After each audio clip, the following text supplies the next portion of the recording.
Faustino Catalina. Iglesia Noticia. COPE. Estar informado. Saludos y muy buenos días en este domingo 5 de marzo de 2023, segundo de la Cuaresma, y en el que iniciamos a esta hora los minutos para contarles la actualidad religiosa de estos días en España y el mundo, aquí en la cadena COPE. Será hasta las 9, la hora de la Santa Misa, gracias a Marcos Manchado en el control de sonido y con algunos contenidos que les adelanto en titulares.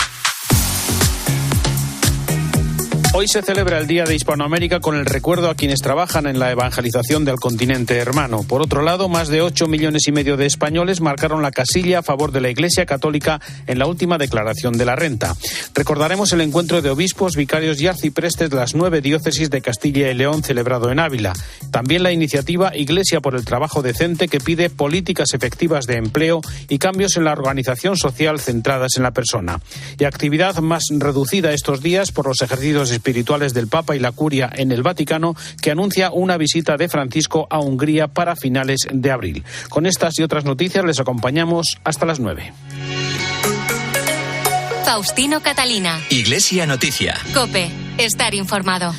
En este segundo domingo de Cuaresma, la Iglesia española celebra el Día de Hispanoamérica, una jornada que recuerda especialmente a los numerosos sacerdotes españoles que se sumaron y se suman a la misión en el continente americano y que este año tiene como lema Hermanos en la Fe, como nos recuerda el secretario de la Comisión Episcopal de Misiones, José María Calderón. Hacer presente a los españoles, a los cristianos españoles, que los países de América son hermanos nuestros, no solamente por la lengua que tenemos en común, sino también y sobre todo por la fe. La fe que nosotros les llevamos allí y que ellos han acogido y realmente ahora es el continente con más cristianos del mundo. Y luego hacer conscientes también a los cristianos de aquí, de España, que la gran mayoría de nuestros misioneros, casi lo rondan los 3.500, están allí trabajando en los países de Latinoamérica, llevando la luz de la fe, atendiendo a las personas más vulnerables, haciendo posible que la Iglesia exista en muchas ocasiones en lugares que son muy difíciles, y que los recordemos, que recemos por ellos, que les tengamos presente, que incluso también pues nos acordemos de ellos económicamente, porque hay que ayudarles a que hagan su labor pastoral.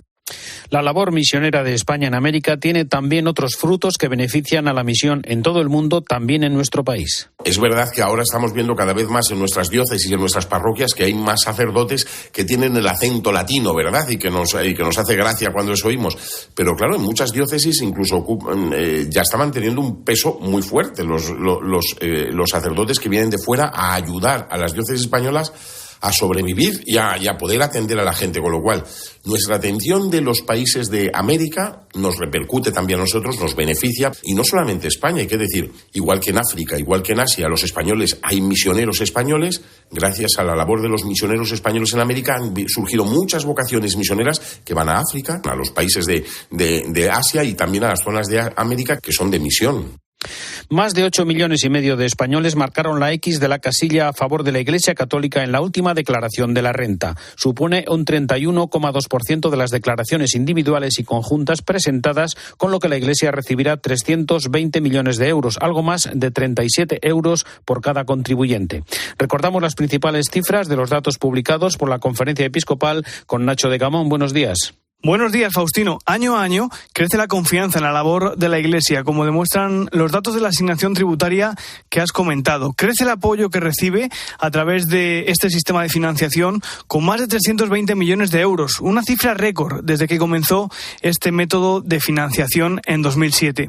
Además, el vicesecretario para Asuntos Económicos de la Conferencia Episcopal, Fernando Jiménez Barrio Canal, señalaba que este dinero tiene cada vez menos peso entre las fuentes de financiación de las diócesis. Este dinero de la asignación tributaria supone aproximadamente el 22% de todos los recursos que manejan las diócesis parroquias de España, ¿no? Y que ha bajado un punto el peso. Eso se deriva fundamentalmente a que otras fuentes de financiación han aumentado. Las colectas pues han tenido un incremento importante de más del 10%.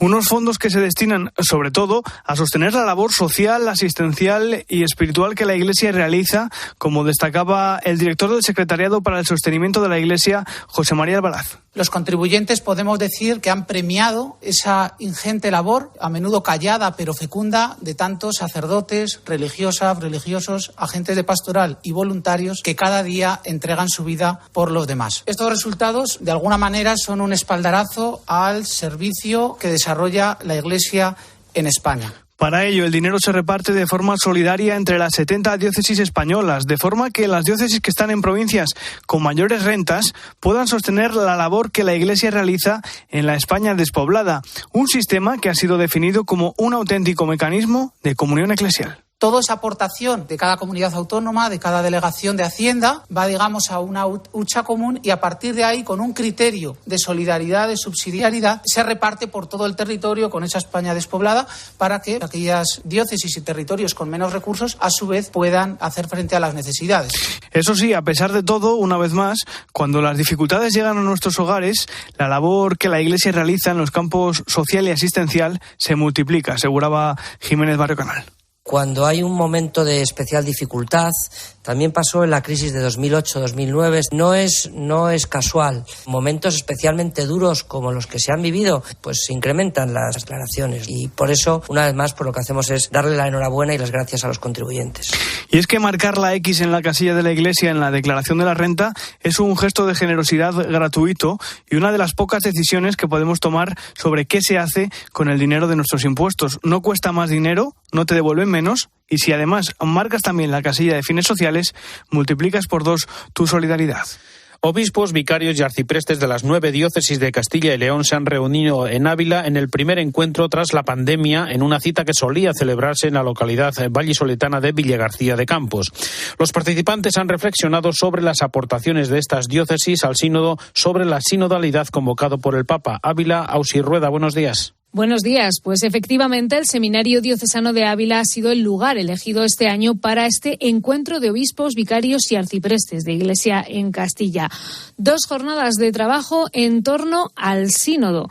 Y es que este encuentro ha supuesto una fase regional, por así decirlo, de este proceso sinodal en el que está inmersa la Iglesia en este momento. De hecho, uno de los puntos fuertes de estas 2 jornadas ha sido la presentación de las conclusiones a las que han llegado las distintas diócesis en esa primera fase del sínodo, en la fase diocesana, una suerte de síntesis de la síntesis, por así decirlo. Pero las jornadas comenzaban con una reflexión muy importante sobre lo que es y lo que supone el discernimiento comunitario, algo esencial en el trabajo diario de nuestras diócesis, como explicaba el secretario general de Iglesia en Castilla y vicario general también de Osma Soria, Gabriel Ángel Rodríguez. Nuestros encuentros eclesiales no son encuentros, digamos, o asambleas de naturaleza, digamos, política o social, ¿no? Son asambleas eclesiales. Y por eso para nosotros el discernimiento es vital. Es decir, discernir significa ponerse a tiro para que el Espíritu haga su obra en nosotros. Estos 2 días hemos visto reencuentros llenos de abrazos, muchas ganas de reavivar ese trabajo en común entre las diócesis, que ya se lleva haciendo desde hace más de 40 años, y momentos especiales como el rezo de vísperas en el Monasterio de la Encarnación, templo jubilar en este año santo que está viviendo la diócesis de Ávila, o la misa, la preciosa Eucaristía con la que cerraba el encuentro y que presidía el cardenal Ricardo Blázquez, precisamente en la misma capilla del seminario. La iniciativa Iglesia por el Trabajo Decente, que nace en 2014 de organizaciones de inspiración católica como Cáritas, Confer, la OAC o Justicia y Paz, ha publicado un manifiesto con motivo del Día Internacional de la Mujer. Con el lema Igualdad y Dignidad, la precariedad laboral se escribe en femenino, denuncian la situación que sufren miles de personas y que hoy sigue teniendo rostro de mujer.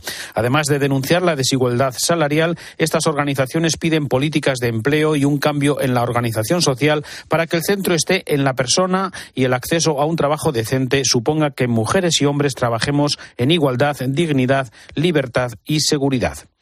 El presidente de Cáritas Española, Manuel Bretón, ha dicho en Segovia que no estamos en un momento propicio para festejar nada porque la subida de los precios de la compra o el alquiler de la vivienda han provocado una demanda de ayudas a esta organización. Que todos lo percibimos, ¿no? Percibimos que la cesta de la compra nos está dañando mucho. Los problemas de vivienda y empleo son manifiestos y requieren repensarlos y trabajar mucho en común, sobre todo con las administraciones, ¿no? Gracias a Dios, en Cáritas no se nos cierra una puerta.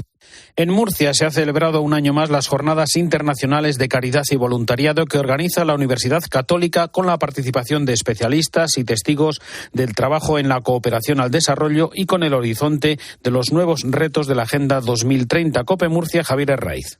María se levantó y partió sin demora. Ese ha sido el lema de este año para las ya 23ª Jornadas Internacionales de Caridad y Voluntariado. Las ha organizado, como siempre, la Universidad Católica de Murcia. Este año, ya sin José Luis Mendoza, ha estado su viuda y nueva presidenta de la UCAM, María Dolores García Mascarell.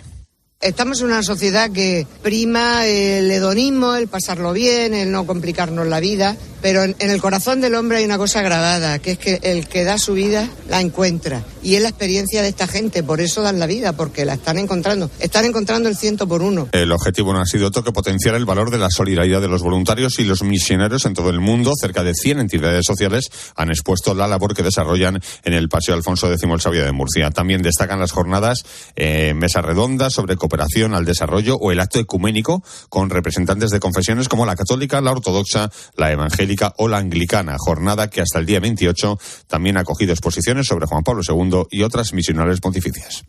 Un encuentro organizado por la editorial PPC y la revista Vida Nueva ha analizado los 10 años de pontificado de Francisco que se cumplirán el próximo día 13.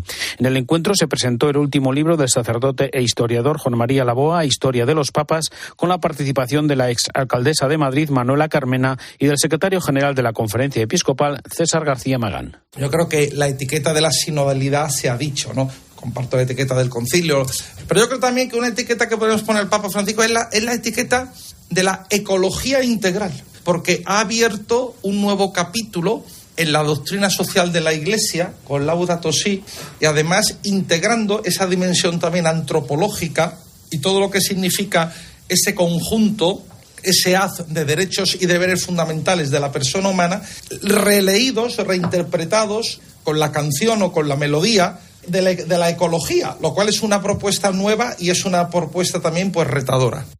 El viernes se celebró el cuarto encuentro de los responsables de las oficinas diocesanas de protección de menores, una jornada centrada en las personas que se dedican a la formación en los seminarios y congregaciones religiosas a detectar y prevenir conductas de personas que puedan con el tiempo mostrar tendencias o cualquier otra forma de abuso. Faustino Catalina. Iglesia Noticia. COPE. Estar informado. UMAS, mutua especialista en seguros para el sector educativo. Ofrecemos una solución integral para los colegios y guarderías. Daños patrimoniales, responsabilidad civil, accidentes de alumnos. Más de 800 centros ya confían en nosotros. Visítanos en umas.es. UMAS, más de 40 años de vocación de servicio. Faustino Catalina. Iglesia Noticia. COPE. Estar informado. Comenzamos ahora el repaso a la información internacional en el Vaticano, donde esta semana se ha reducido la actividad por los ejercicios espirituales del Papa y de la Curia, y en la que se ha anunciado el próximo viaje del Papa a Hungría para finales del mes de abril. Además, Francisco recibió ayer a una delegación de la comunidad murciana que le presentó las celebraciones del próximo Año Santo de Caravaca de la Cruz. Corresponsal en Roma y el Vaticano, Eva Fernández, buenos días. Muy buenos días. El Papa Francisco ha dedicado una de sus primeras citas tras los ejercicios espirituales a conocer de cerca el año jubilar de Caravaca de la Cruz durante una entrañable y larga audiencia con la delegación encabezada por el obispo de la diócesis de Cartagena, José Manuel Lorca Planes, y el presidente de la región de Murcia, Fernando López Miras, en la que estaba presente el alcalde de Caravaca y el hermano mayor de la cofradía. El pontífice transmitió a José Manuel Lorca un mensaje para los sacerdotes de la diócesis. Yo sí que voy a decir los deberes que me ha puesto el Papa también para el año jubilar, y ha sido que le pida a los sacerdotes que sepan perdonar, que sea una oportunidad de encuentro con el Señor, como será la cruz de Caravaca, la peregrinación a la cruz, pero que se encuentren también con el auxilio de la confesión, del perdón, y que los sacerdotes colaboren y que estén muy atentos, porque la gente necesita también esa misericordia de Dios. Y el presidente de Murcia, Fernando López Miras, trasladó al Papa el inmenso cariño y respeto de la región. Muy emocionados y cautivados con esta audiencia con el Santo Padre. La verdad es que ha sido emocionante, le estamos muy agradecidos por la oportunidad que nos ha dado. Ha sido una oportunidad histórica y única para la región de Murcia. La verdad es que tremendamente orgullosos de escuchar al Santo Padre, de poder transmitirle tantas y tantas cosas de la región de Murcia y ver también el conocimiento que él tiene de nuestra región, de nuestra identidad también, de nuestras tradiciones. Fernando López Miras también le pudo asegurar su compromiso con la familia, con la defensa de la vida y con continuar salvaguardando la familia como núcleo esencial. No faltaron los habituales regalos, una medalla de la Virgen de la Fuensanta, patrona de Murcia, un cuadro de la Virgen de la Caridad, patrona de Cartagena, y un bordado de Lorca con el escudo papal realizado de la forma tradicional. El obispo de Cartagena entregó al Papa una limosna de parte de la diócesis y además una cruz pectoral de Caravaca que él mismo pudo colocar al Papa Francisco. En el vídeo con su intención de oraciones para este mes de marzo, el Papa pide rezar por los que sufren a causa del mal recibido por parte de los miembros de la comunidad eclesial, para que encuentren en la misma Iglesia una respuesta concreta a su dolor y sufrimiento. Pedir perdón es bueno para las víctimas, pero son ellas las que tienen que estar en el centro de todo. Su dolor, sus daños psicológicos pueden empezar a sanar si encuentran respuestas, acciones concretas para reparar los horrores que han sufrido y prevenir que no se repitan. La Iglesia no puede tratar de esconder la tragedia de los abusos, sean del tipo que sea. Tampoco cuando los abusos se dan en las familias, en los clubs, en otro tipo de instituciones. La Iglesia tiene que ser un ejemplo para ayudar y a resolverlos, sacarlos a luz en la sociedad, en la familia. Es la Iglesia en la que tiene que ofrecer espacios seguros para escuchar a las víctimas, acompañarlas psicológicamente y protegerlas.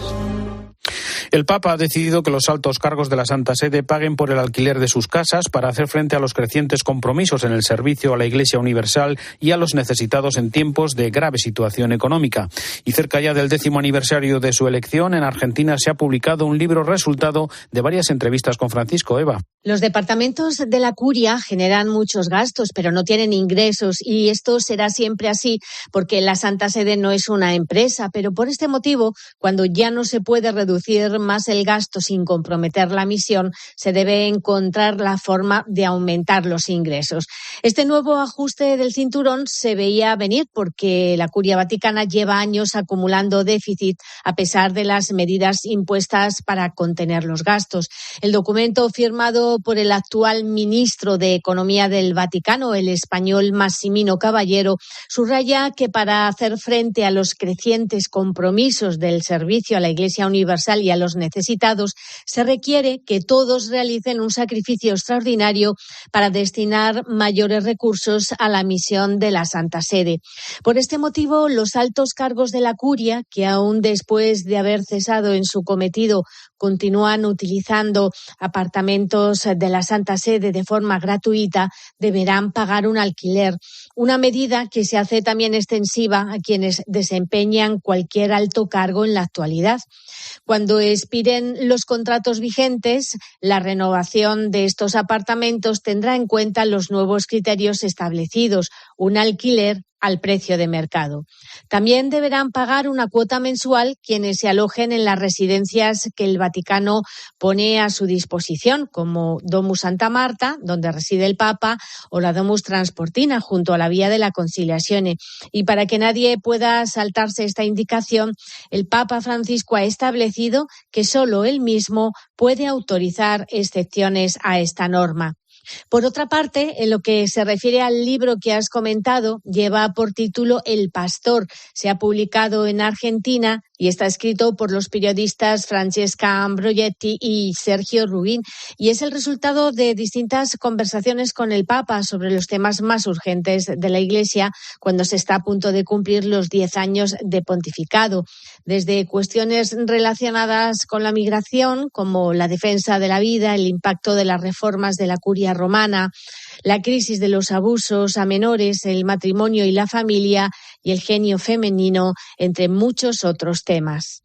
El camino sinodal de la Iglesia alemana ha centrado los trabajos de la Asamblea Plenaria de su conferencia episcopal celebrada esta semana. Corresponsal en Berlín, Rosalía Sánchez. Esta asamblea de primavera empezó con una amonestación del nuncio Nicolae Terovic, que reafirmó el no de Roma al Consejo Sinodal, el nuevo organismo que saldrá la próxima semana del camino sinodal alemán. El presidente de la Conferencia Episcopal Alemana, el obispo de Limburg, Georg Betzing, respondió buscando un diálogo más intenso con el Vaticano, que en su opinión solo podrá tener lugar si se escucha allí a los laicos, dijo. Los obispos alemanes apoyaron el derecho de autodefensa de Ucrania, los envíos de armamento, reivindicaron el derecho a proteger a los más vulnerables ante las leyes de eutanasia, pero las diferencias con Roma se impusieron en la agenda. Betzing criticó incluso abiertamente y en público al Papa Francisco por el caso del cardenal de Colonia, Rainer Maria Wölki, acusado de errores de comunicación en casos de abusos, que presentó su dimisión y lleva más de un año sin ser aceptada.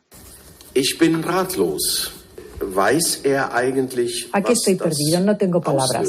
¿Sabe realmente el Papa lo que desencadena una no decisión? Es tan sencillo como decir sí o no. Y no hacer nada, esta gran falta de claridad, va en gran detrimento. A título personal, Betzing ha deseado avances en la ordenación de mujeres y en la bendición de parejas homosexuales, pero ha reconocido que no todos los textos obtendrán el voto del camino sinodal y que hay un grupo de obispos alemanes que no consideran que sus demandas respondan al problema de los abusos en el seno de la Iglesia.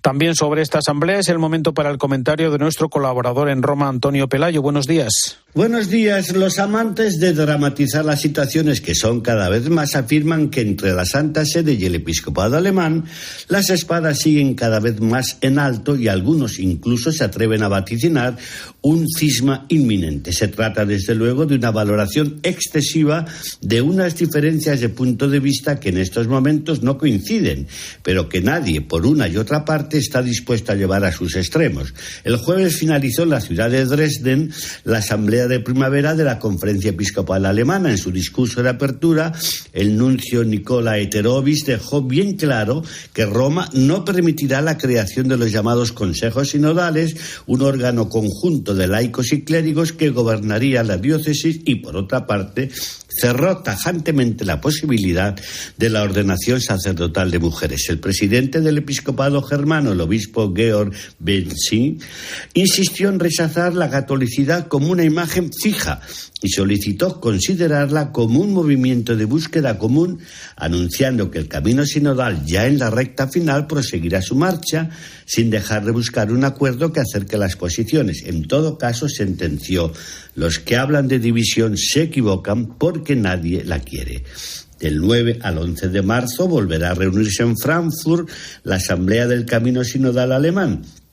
Se verá entonces hasta qué punto las posturas son inconciliables o si es posible un acercamiento. En todo caso, hay que considerar irrealizable la hipótesis cismática. En los tiempos posconciliares, la Iglesia holandesa también vivió un muy agitado periodo reformador con la publicación de su discutido catecismo, y al final prevaleció el buen sentido, es decir, el sentido de que la Iglesia o vive su unidad o está destinada a desaparecer. Desde Roma les ha hablado Antonio Pelayo. Faustino Catalina. Iglesia Noticia. COPE. Estar informado.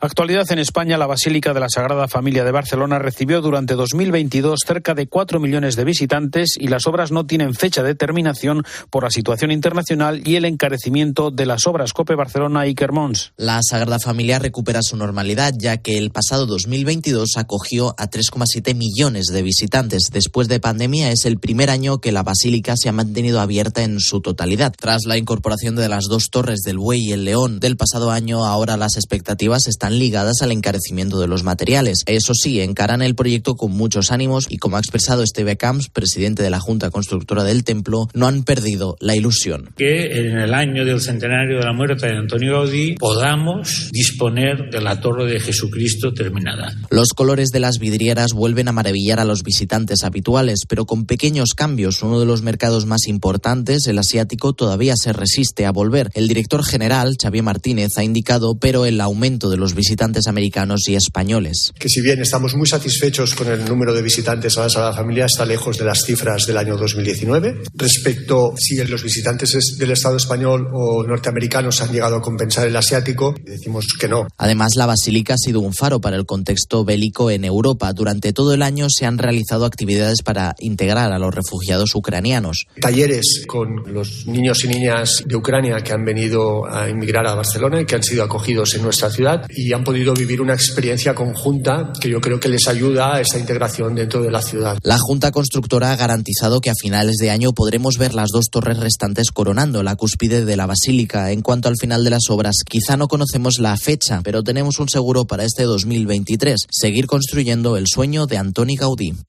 Con el comienzo de la Cuaresma, Madrid ha recuperado la normalidad en la devoción al Cristo de Medinaceli en el primer viernes de marzo, con besapiés incluido. Belén Ibáñez. A las 12 de la noche se abrían las puertas de la basílica para que los fieles de toda España se acercaran a venerar la imagen de Jesús de Medinaceli. Este año, además, retomando el besapiés.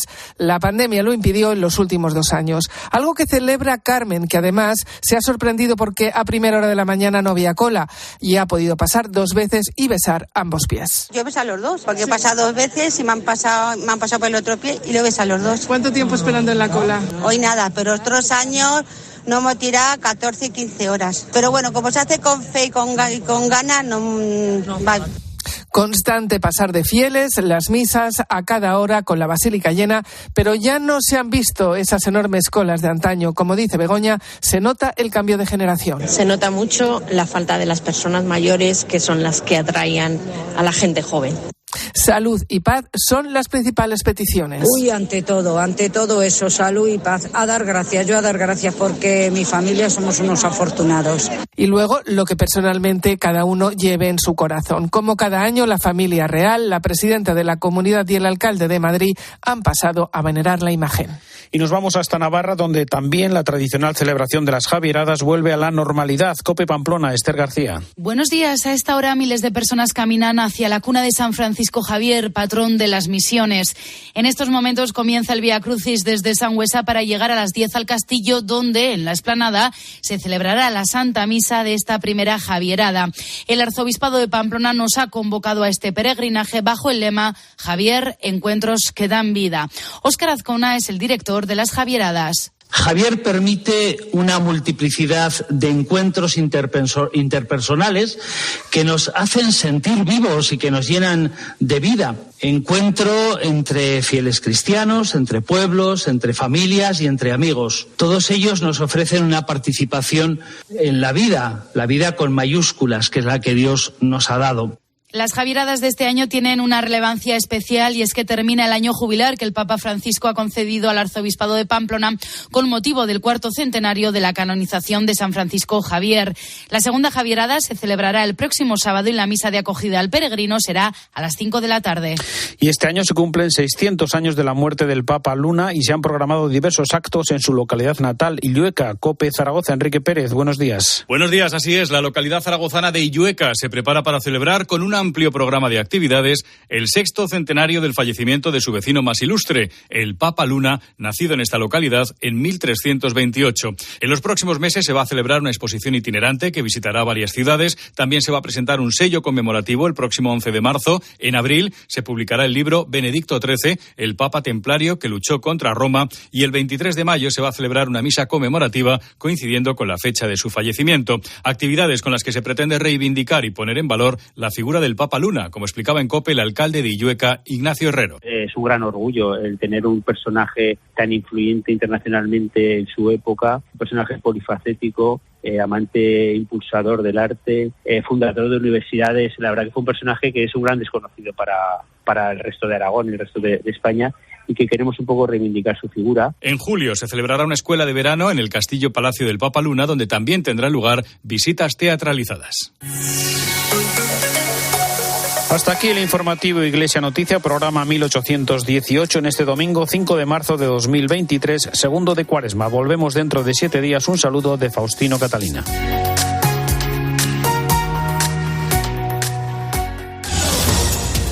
Buenos días. Pedro Sánchez ha anunciado una norma para garantizar la paridad en la política y en la empresa privada en vísperas del 8M y en plena polémica por la reforma de la ley del solo sí es sí presentada por el PSOE. Podemos ya ha anunciado que no la apoyará e insta a los socialistas a sentarse a negociar antes del martes, fecha en la que se lleva a debate en el Congreso y día en el que además se cumplen 5 meses desde la entrada en vigor de la norma. De momento, al menos 721 agresores sexuales se han beneficiado de ella.